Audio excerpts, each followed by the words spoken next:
All right, let's go ahead and get to this sermon, which became quite controversial. A bishop who was presiding over services at the National Cathedral that Trump and Vance and the whole family attended after the inauguration had a special message for the president that ruffled quite a lot of feathers. Let's take a listen to what she had to say. Let me make one final plea, Mr. President.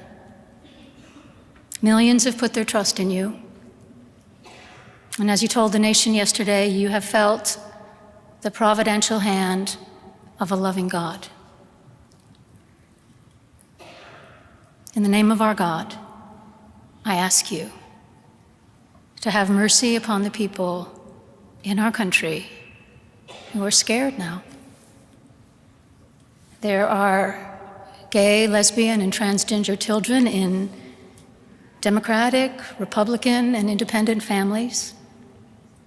Some who fear for their lives. And the people who pick our crops and clean our office buildings, who labor in poultry farms and meat packing plants, who wash the dishes after we eat in restaurants and work the night shifts in hospitals, they may not be citizens or have the proper documentation, but the vast majority of immigrants are not criminals. They pay taxes and are good neighbors.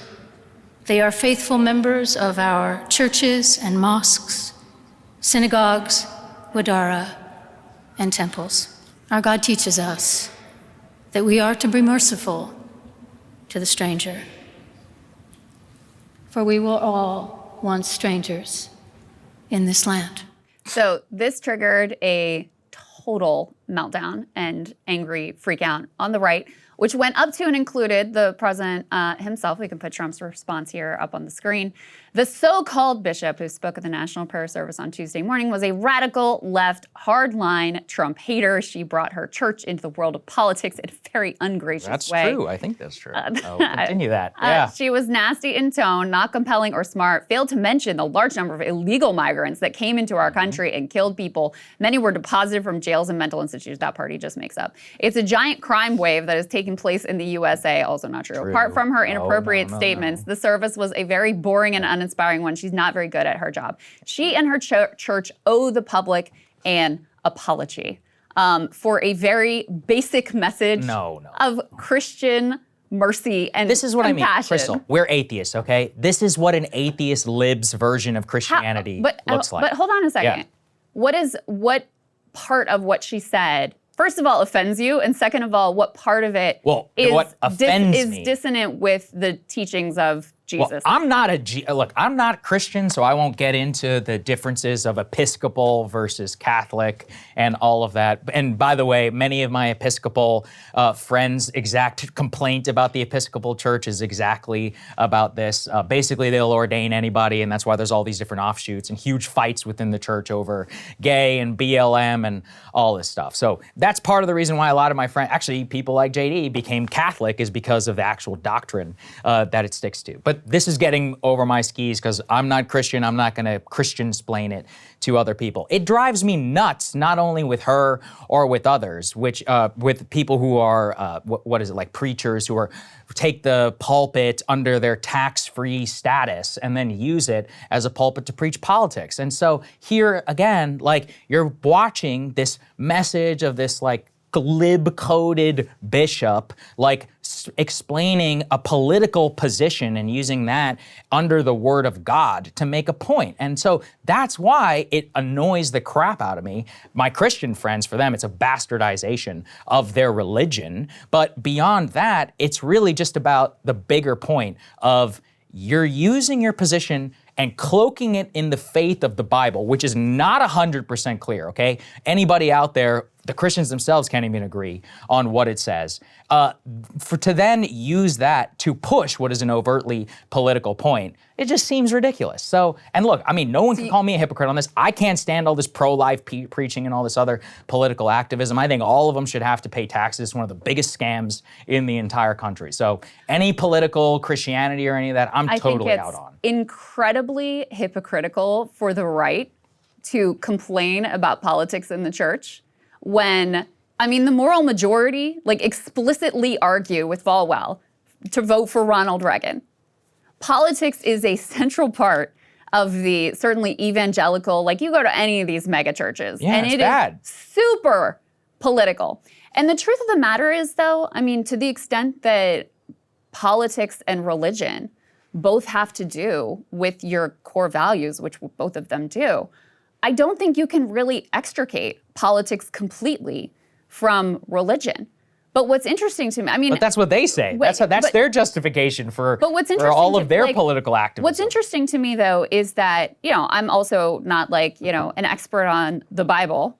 However, the teachings on immigrants in particular seem to be pretty consistent and about things like compassion and remembering their humanity. I mean, just here's one verse. He defends the cause of the fatherless and the widow and loves the foreigner residing among you, giving them food and clothing. And you are to love those who are foreigners, for you yourselves were foreigners in Egypt. So to me, it's very telling that there is such a vociferous, angry reaction to someone who didn't even say, like, don't deport them or don't do this, or he just said, show mercy and have some compassion, because these are human beings. Okay, but what does compassion mean? To me, that right? seems as— What does compassion mean? to me- Letting you hold stay on. here forever, To me- right? To me, interesting. well, she didn't say that. No, To but me- that's the implication. But to me, the fact that there is such outrage by an entire political ideological group by just asking to recognize people's basic humanity. And, what she said, again, I think is entirely consistent with the teachings of the Bible and, the message of Christianity and Jesus Christ, et cetera. That would be received so angrily is, to me, it's very telling. Because you don't see the policy implication, Krystal, which is when she says compassion, she says, oh, they need to be able to stay here. When she says, transgender are afraid, it's like, yeah, because we want children not to be plugged full of hormones. But what's so wrong with her having that view? No, there's framing— nothing wrong with it. But you're cloaking it in Jesus. That's the issue. You're also putting words in her mouth that she didn't— It doesn't take a genius to figure out what's happening here. So if, she's allowed to have her religious faith and interpretation of this, and the fact that there was such outrage over just like, hey, maybe show some mercy to these groups because they also are human beings and they're also like, fearful in this moment, which I can tell you is definitely 100% true. I think it displays that there's such a level of dehumanization that goes on. And I think it's possible to say, I have compassion for these people, but also, obviously, this is the view I agree with, but also I think there are these other priorities, and, we have to have borders and be a nation, and we have to take care of the people here.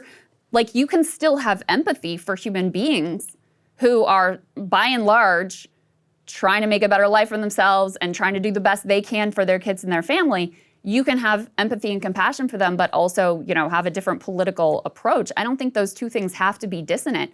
But the fact it was taken as such an attack, I don't know. It is an attack because it is a political implication. When they say compassion, we're done being psyoped into, compassion and all of this, but that's why they have to stay here forever. And actually, they all deserve citizenship. And, there are a lot of gay and transgender people who are scared. It's like, nobody wants you to be scared, right? But that means that, we shouldn't be worried about plugging children full of hormones and sports leagues and allowing men to compete in women's sports. It's like, we all know what it means. That's why this is being rejected. And by the way, I was around long enough to be against church and state whenever it was coming. The left was criticizing the right. I think we should do the same here. No offense, I don't really care what Jesus has to say about my country's border policy. You guys believe whatever you want at home, okay? Pete Hegseth is a Christian nationalist who wants, to use the Pentagon to wage a holy war. Okay, that's not what he said. I don't remember you being upset about that.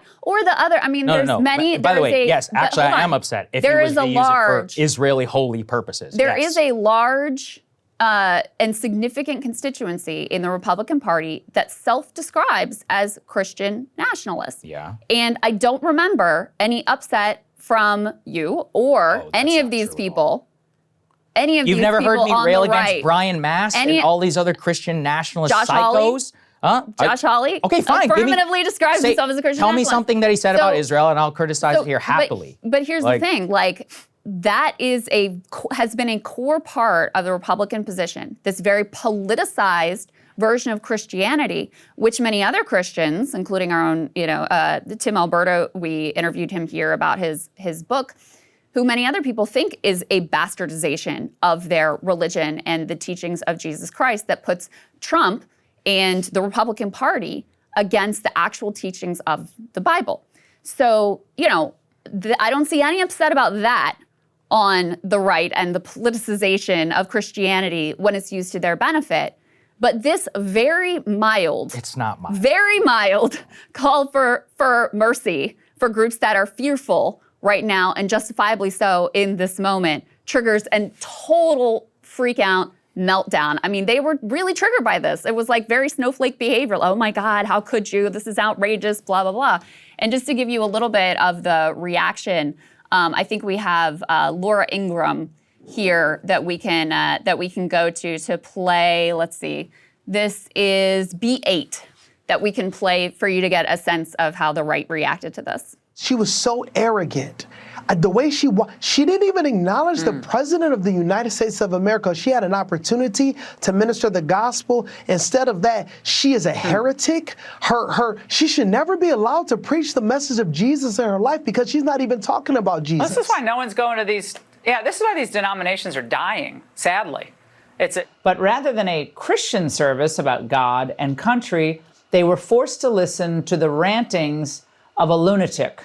I don't think it's a good look to be fighting with a bishop. That's just me. She asked, you know what? First of all, she asked for it. She's fighting with the President of the United States. She is judging him. She feels empowered. He's in office less than 24 hours. When the country wants unity, she's pulling up the leftist progressive talking points.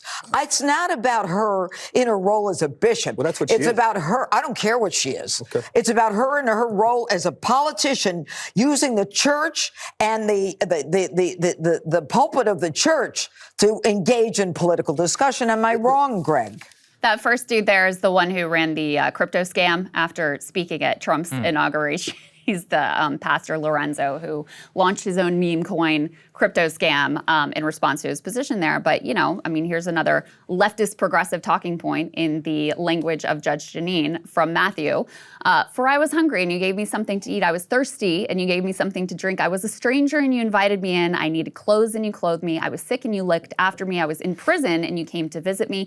Truly, I tell you, whatever you did for one of the least of these brothers and sisters of mine, you did for me. So how is that dissonant from what Because, Krystal, this we bishop are sitting here had picking to and say choosing here? Bible verses, which have been bastardized through English now over thousands of years, and conveniently ignoring what is a Deuteronomy and all. This is what I mean. I'm not a Christian scholar. I'm not going to tell Christians what to believe. Here's Deuteronomy. You guys figure out you your are own to love shit. those who are foreigners. Right. You yourself Isn't were there one foreigners in there Egypt. about stoning people and Sodom and Gomorrah and all that? Why are we ignoring that? What about the things that you shall not put crops side by side specifically? Look, you're turning me into Bill Maher from Religiously. I'm not.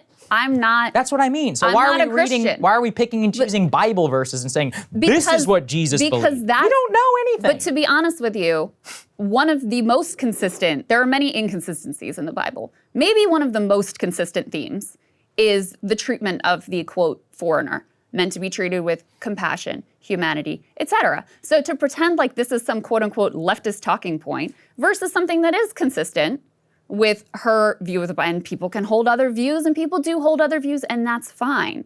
But it's just, to me, it's very interesting. Because we're outsiders trying to look how into... outraged this was, how much outrage this generated, especially because the group that primarily weaponizes Christianity and uses it to justify things that, in my opinion, should not be justifiable is the right and has been, concertedly using that over many decades. One correct? of the biggest pushers of BLM and BLM and so quote unquote racial justice has been specifically Episcopal churches and others. Walk around DC and look at all those signs with the BLM flags. One of the big pushers of the, anti-woke and anti-COVID restrictions, et cetera, have also been religious Yes, groups. I agree. And the right has no smoke for them whatsoever. You're So arguing again, a straw man argument here, where it's like you're pointing out just because some people have been hypocritical that this is some empirically good. It's not good. It's always bad. We don't live in a Christian country, nor should we. What I'm pointing out is that it is interesting to me that a very mild message of have mercy and see people's humanity is treated with such visceral horror and outrage by a group of people. I mean, of course you would see it that way, because it aligns with your worldview. No, to me, it is an indication of, like, I think a political ideology that does not see people's humanity and is outraged at the suggestion that you should see people's humanity, I think that's sick. I do. I think that that is really sick. And that's the vibe that is coming out here. I mean, you talk about J.D. Vance, like, he's a Catholic, he's a very religious guy. Surely he recognizes the consistency with the Bible everyone's humanity, including so the people who are. Why is it so outrageous? Why are you rolling your eyes? Why is it so where's the bishop talking about people to, who have been murdered here by who are illegal immigrants, or the people who suffer as a result of illegal immigration? Oh, there's no humanity there. Interesting. We're not going to talk about the effects of hormone changes on little girls and boys, and with a sociological agenda being pushed here. There's no humanity for the victims of any of that, Saagar, or those of us who have our country obviously we disagree. Yeah, that's my point. That's completely fine. No, but the fact that it was so triggering. But if to we talk about those people's humanity, then nobody wants to hear it, right? Saagar, it's only the humanity of people from Venezuela, not from America. That's not true. Yes, it is true. Yes. The thing I'm pointing out is she made this really basic point about the humanity of people who are LGBT or the people who are migrants, and it caused them to be so upset.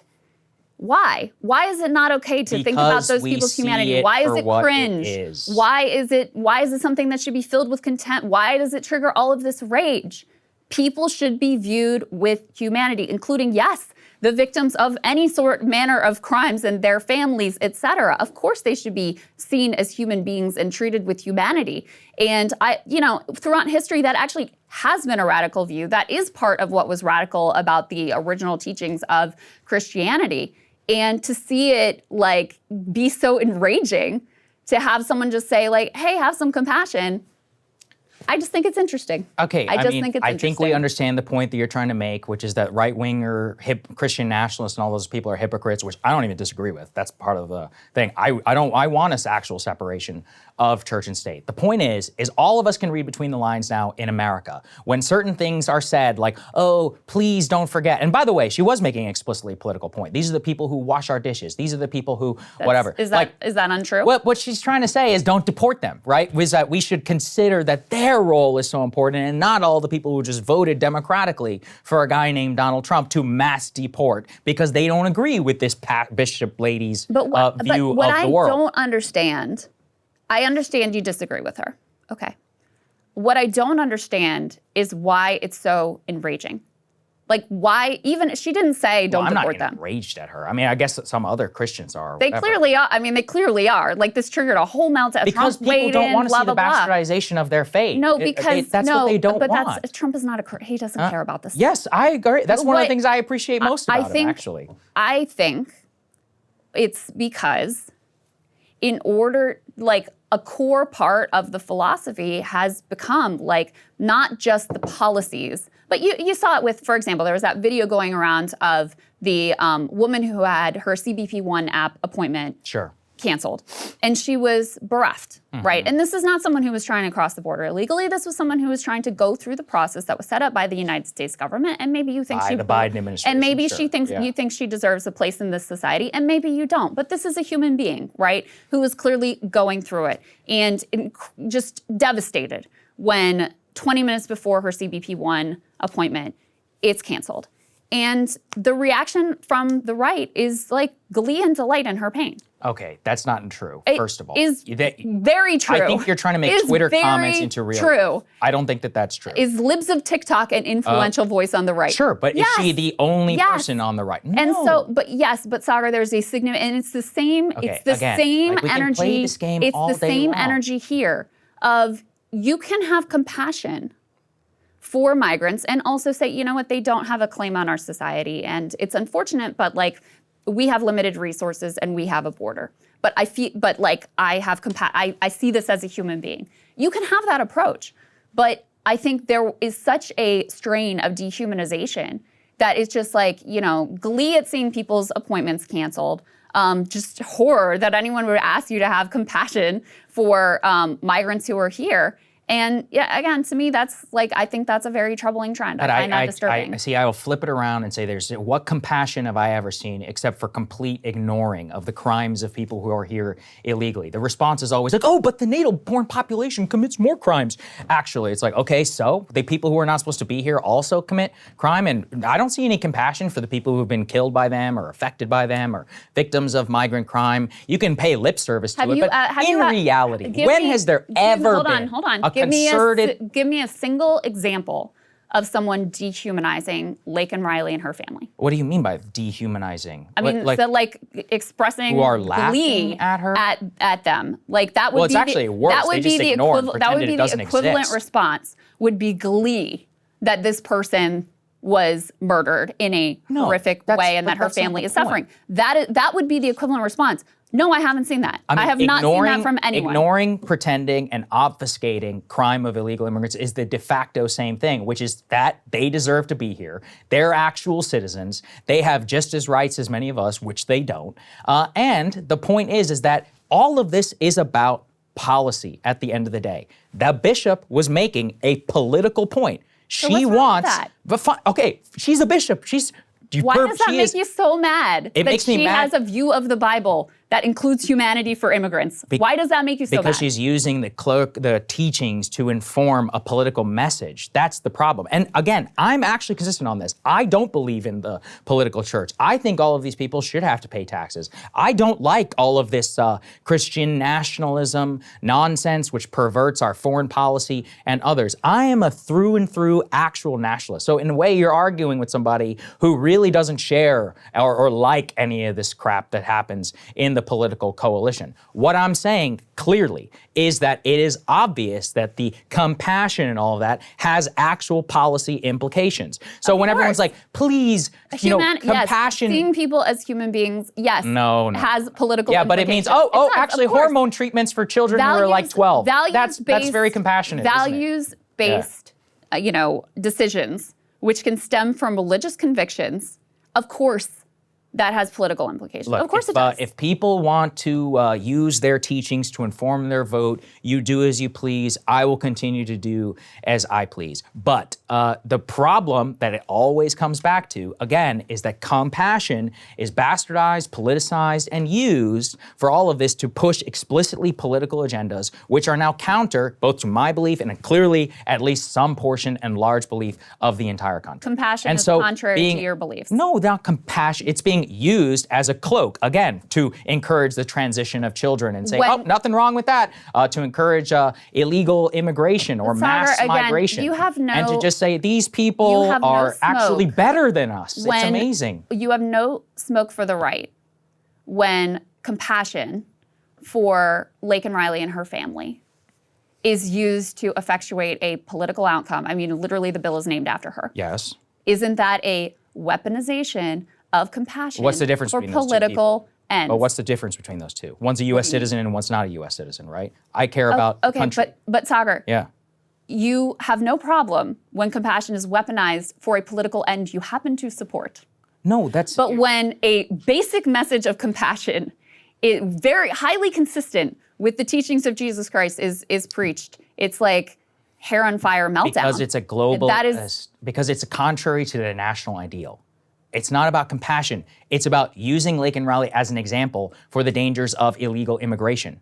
That's what it's about. It's not about quote unquote, and by the way, again, my value system is that I believe the United States should only look out for its own interests. Those include U.S. citizens. So yes, it's very annoying when this Christian globalist type of language is used to say, actually, the earth is flat, we're all exactly the same, and that transcends all borders, and that's why the border exists should not exist. That's why the border as it is. She did not say any of that. Okay, so when people... She didn't say any of that. And Krystal, when people go to the... The right is also, oh my God, free speech and stop canceling. I know you guys are so triggered by us, blah, blah, blah. She can't say what she is. Of course they do. You got a member of Congress who said she should be deported. You had that dude on Fox News who was like, she should never be able to preach again. Of course they want to cancel her. That's the so one gist member of the Congress reaction. says something stupid. Am I supposed to sit here and like take everything He's serious a member of AOC says as the policy of the Democratic Party? No, and that would be stupid if I did. So let's just not like extrapolate this into some major cancellation campaign. They're upset about what the lady said because it strikes at the core. Why? Again, I've explained it multiple times. But the idea that it would be so offensive to say these are human beings and have compassion for them, I cannot understand that. I think that you're desperate to understand that. I think you're desperate to think that everybody who's against immigration does not have compassion, and it's not true. The point is that then why is this so offensive? Because we see resources as finite, and when messages are put out to psyop the American people into thinking that those resources that are of a very finite amount to be able to distribute it to our public should then be transcended by this humanistic belief is basically one that has been the de facto migration policy now of the Democratic Party and of the bipartisan establishment for the last 25 years. We are able to distinguish clearly that messages like this with the tone and the delivery are very obviously have policy implications which we totally disagree with. Hence, we criticize them. It's not about the language of compassion. And by the way, again, she selectively decides which groups to have quote unquote compassion for. Illegal immigrants and what did she say? Gay and transgender children. We know what's going on. Then the reason why that happened is because it actually wasn't an all-encompassing message for all Americans or others. It's these select groups who they decide have been more victimized than everybody else and actually deserve special status, and thus are actually better than us. No, that's in some you're ways. like reading a million things. Oh, you're reading a million things into it too. With you, yeah.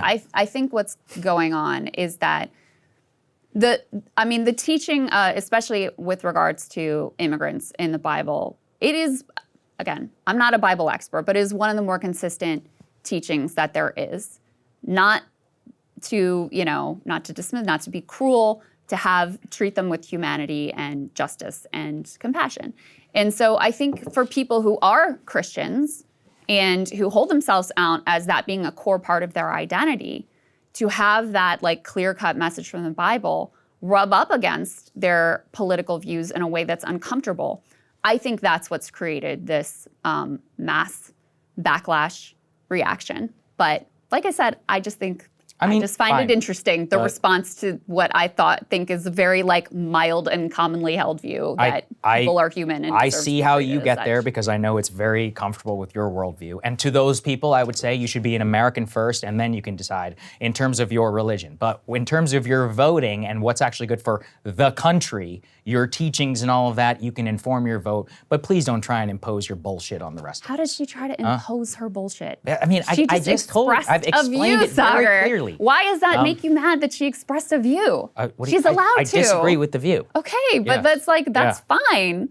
That's fine to disagree with the view that people should be treated with compassion. I just think this is ridiculous, considering how if there was some preacher who was preaching against gays and transgender and all that, I'm pretty sure what smoke you would have for that person, especially if they were influential and they did it to Joe Biden. Joe Biden, by the way, our first Catholic president. I mean, completely, he believes in abortion, right? If a Catholic, Cardinal Dolan or other, took the podium, whatever it's called, the lectern, is that what it is, and lectured at the president and Nancy Pelosi, didn't he refuse them, what was it? Communion? That was a big scandal. So this is what I mean. So whenever it's done against Democratic politicians, I'm not hearing so much concern, even though that's consistent with theirs. Whatever Jesus says and who you want to run your country, you do that in the Vatican or Italy or whatever. That has nothing to do with us. So I see plenty whenever cardinals in the Catholic Church and all of them lecture Democratic politicians who are allegedly Catholic, the Democrats get mad and people attack them, etc. This is just simply the same reaction. I don't think it's all that different. The difference is that you just agree with this lady and you disagree with the cardinal or the Catholic Church.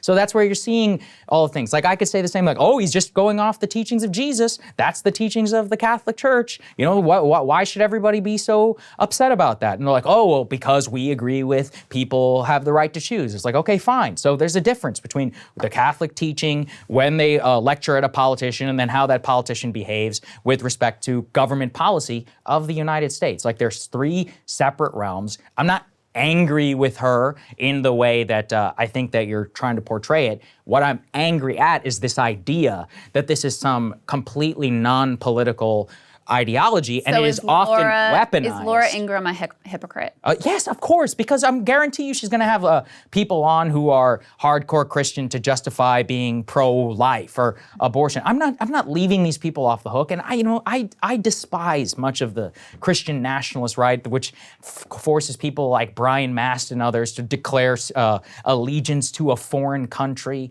over our own. These are obviously very natural tensions, which people go roll the tape on me and Brian Mast or any of these folks. I think it's crazy. But that's my point, is that it shouldn't have influence on our finite actual policy decisions as Americans. And I mean, I don't see why it's I don't see why it's difficult to understand then how we can all read between the lines. I mean, I could flip her, if I just only start talking about compassion for the victims of crimes of illegal immigrants. What am I trying to say, people? What am I trying to say? Right, but yeah, you're fine. But you're fine with that. That you're fine with. No. That you're fine with. But I mean that's well. We can finish with this. But she didn't actually call for any specific policy. Yeah, because that would be a violation of her 501(c)(3) status. All she said is have mercy on people who are fearful right now, and these are groups that are in fact fearful right now.